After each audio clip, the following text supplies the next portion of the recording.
것과 동시에 이곳 신창동이 옷감뿐 아니라 신발, 의식주에 필요한 다양한 물건들을 만들던 종합적인 농공단지였음을 말해주는 것이다.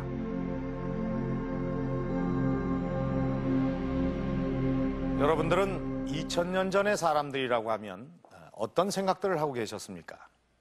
혹시 이 짐승의 가죽으로 이 몸을 약간만 가린 채 사냥이나 하는 원시인, 이런 상상들을 하고 계시지는 않으셨습니까?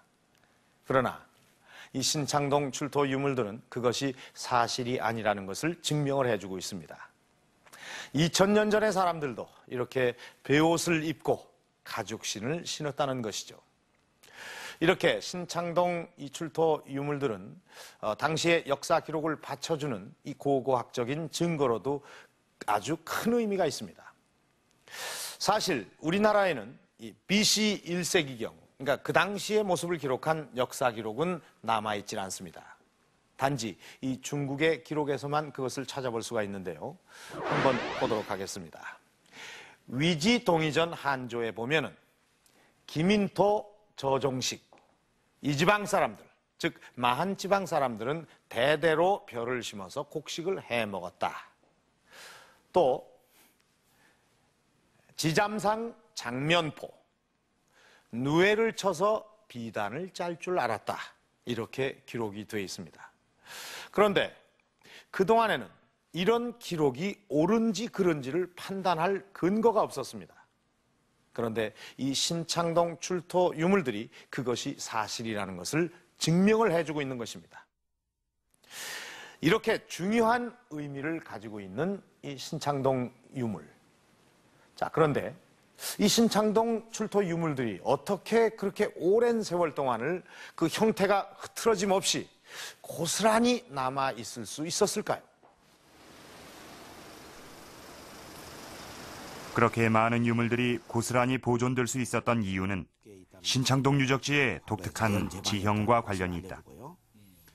그다음에 신창동, 이 신창동 유물이 나온 지역은 현재는 그 습지 상태는 아닙니다. 그 육화된 땅인데요. 그 속에는 저습지층 퇴적층이 있어요. 저습지를 알려주는 그런 유기물층들이 있는 거죠.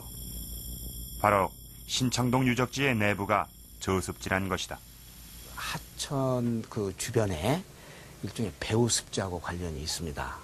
그러니까 골짜기에서 하천 쪽으로 흘러가는 물이 고일 수도 있고, 또 하천이 범람하면은 범람할 때 넘어온 물들이 거기에 고여서 다시 하천으로 못 돌아가는 거죠. 그래서 거기에 항상 그 물이 고여 있는 그런 곳이 지금 이 지역의 그 배후습지, 저습지로 나타나는 것입니다. 전제방이라고 할 수 있는 부분이요. 모래. 1910년대 지도에서 살펴봐도 신창동 일대는 강둑보다 낮은 지형으로 나타난다고 한다.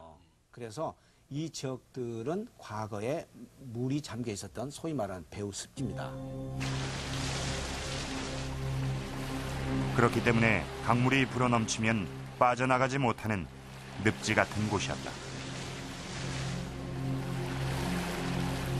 물이 이쪽은 넘어 들어올 수도 있고 물이 이쪽에서 흘러 들어올 수는 있는데 넘어가지를 못하는 거죠.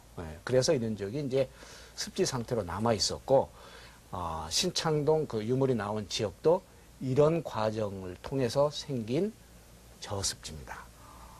그러나 장기적으로 볼 때는 배후에서 토사가 이동돼서 메꾸고, 또 하천이 범람할 때 그 범람하는 그 퇴적물들이 일부에 와서 또 더해지고 해서 장기적으로 봐서는 이 지역이 메꿔진 거죠. 그렇죠. 신창동의 뒷산으로 올라가 보면 신창동 유적지 지형은 여전히 주변보다 낮다는 것을 알 수 있다.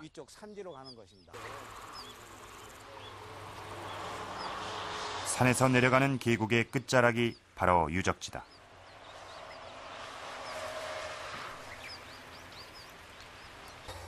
지금 양쪽에 그 산 능선이 있고, 이 가운데 곡지형이 이렇게 발달되어 있습니다. 그래서 이 곡지는 쭉 뻗어가지고 신창동 그 유적지로 이어져 있어요.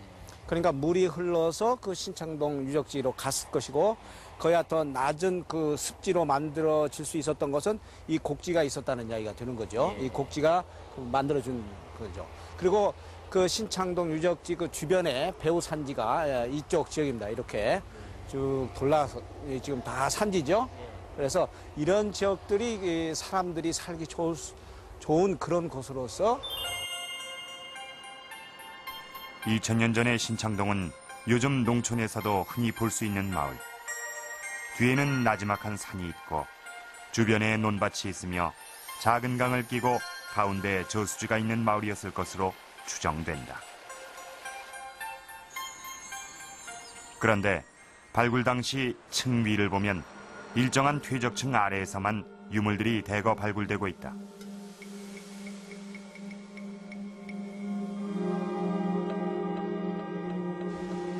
그것은 퇴적층의 형성과 관련이 있다.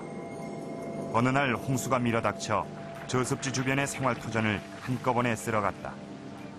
이어 곧바로 강한 햇빛이 내리쬐면서 지표는 굳게 되고 그 아래는 물기를 머금은 채 남게 된다. 이런 과정이 몇 번 반복이 되면서 유물층이 형성이 됐다.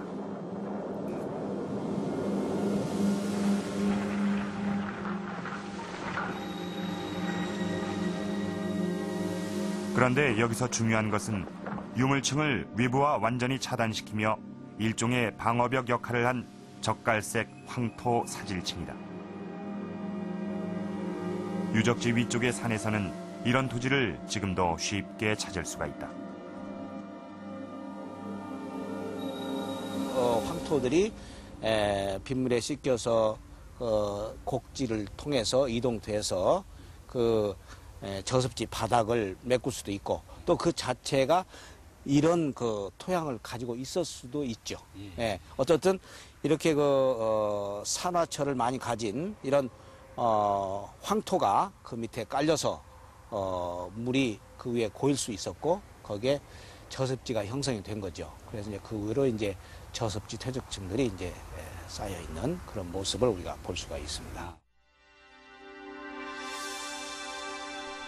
산에서 씻겨내린 이 단단한 황토 사질층은 위아래에서 유물층이 외부와 접촉하는 것을 막았고 그 결과 2000년 동안 유물이 유적지 내부에 고스란히 남아있었을 것으로 보인다.